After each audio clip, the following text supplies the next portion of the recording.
Giant steps is one of the most challenging chord progressions to improvise over.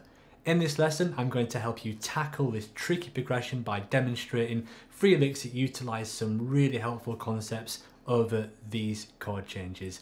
Let's get into it. Hey everybody, this is Jamie Holroyd helping you learn jazz guitar. Welcome to the channel.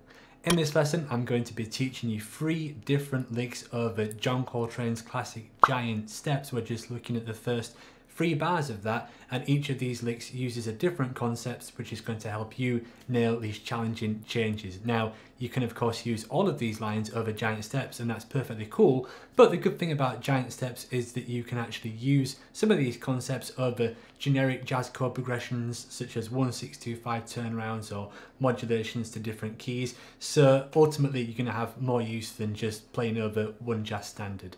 Let's get into the licks.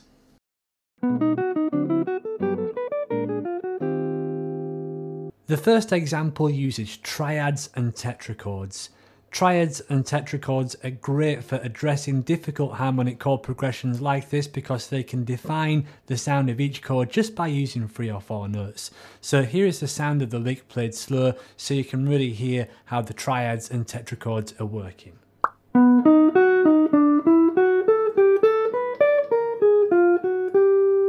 So the lick begins with a B major triad, which then goes to a D tetrachord. Then we've got an ascending G tetrachord. And then we have a little enclosure figure taking us to the 3rd of E flat major 7. So triad, ascending tetrachord, tetrachord, enclosure, to the 3rd of the E flat major 7. That's lick number 1.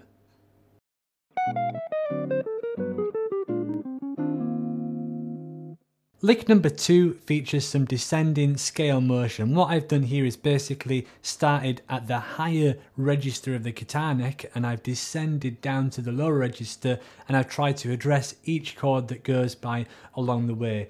You'll see that I've highlighted the key chord tones there. So for example, the phrase begins really high up with the F sharp against the B major 7, which is the 5th. We've got a chromatically descending figure which takes us to the root of the D7 chord, the D natural there. Then we have an enclosure to the 3rd of the G major 7 chord, and that's what another note which I pointed out there. So the very first bar sounds like this slowly. From there we have a nice kind of scale pattern which takes us through the B flat 7 chord.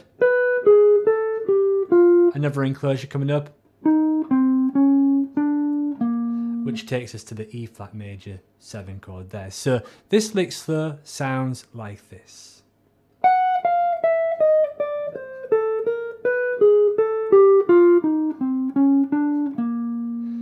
And you can experiment with these type of lines. Basically, all you need to do is start in one register of the guitar neck, like here I've started high up, and I've tried to voice lead my way down while addressing the chord changes along the way. Of course, you can reverse this procedure, meaning that you'd start lower on the guitar neck and then work your way up higher. And if you look at most jazz solo transcriptions, the actual music, not the tab, the music will have this kind of contour where the line will start higher up then go low, or vice versa, and I think this is a really good way of getting longer lines into your playing. So that's lick number 2. Let's move on to the 3rd idea. This 3rd and final idea uses some ideas that we've already looked at. Perhaps what's most interesting about this to me is that at the very start of the lick, I've basically got away with almost using one scale to connect 2 chords together. So I'm just going to play the very first part of the lick so you can hear what I'm talking about here. So this line is mostly in B major. The only note which is not in B major is the G natural, and of course that is diatonic to the D7 scale. It's diatonic to a D mixolydian or a G major. However, most of the notes here have common tones, so the change is not quite as obvious. Like for example, in one of the earlier licks, it's a very drastic change when you've got a 1 chord and you go up to a 3 dominant, And of course the earlier licks really capture that sound, especially the tetrachord idea. But this one, in contrast, is a little bit smoother and you don't hear that change as drastically. It's still there if you listen to it because you've got an F sharp right when that chord change goes to a D7, but it's a more subtle way of addressing the chord change if you ask me. The second part of the bar uses a bebop scale. We have a B-flat bebop scale being used to bring a smooth resolution to the E-flat major there. So I'm going to play the second half of the lick so you can hear it. So that's a nice device that you can use when you basically have a 5 chord that resolves. A bebop scale is a great thing to use because you only need to use 3 or 4 notes from that to get that 5-1 resolution in. So the entire lick slowly sounds like this.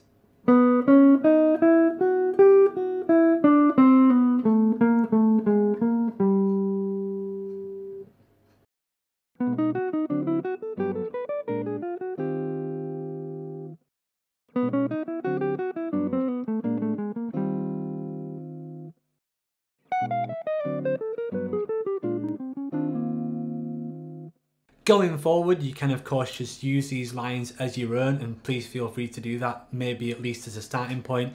But of course what you ultimately want to do is try and create your own ideas using these as concepts. I think that Giant Steps is one of those tunes in which it's very easy to actually sound quite repetitive when improvising over this. So for that reason, I feel that it's really good to actually have concepts that you can improvise with rather than just use the same set of licks all the time. It becomes very apparent in this song that you are doing that. So I think that having a deeper understanding of how lines are formed over this tricky chord progression is really the way to go. So which one of these licks did you enjoy the most? Please share your thoughts in the comment section below. I'd love to know. If you have any questions about any of the concepts or about Giant Steps, then please share those in the comment section as well. But thank you all for watching. Of course, if you did enjoy this lesson and you want to see more lessons like this, then please consider hitting that subscribe button, and I look forward to seeing you in a future video.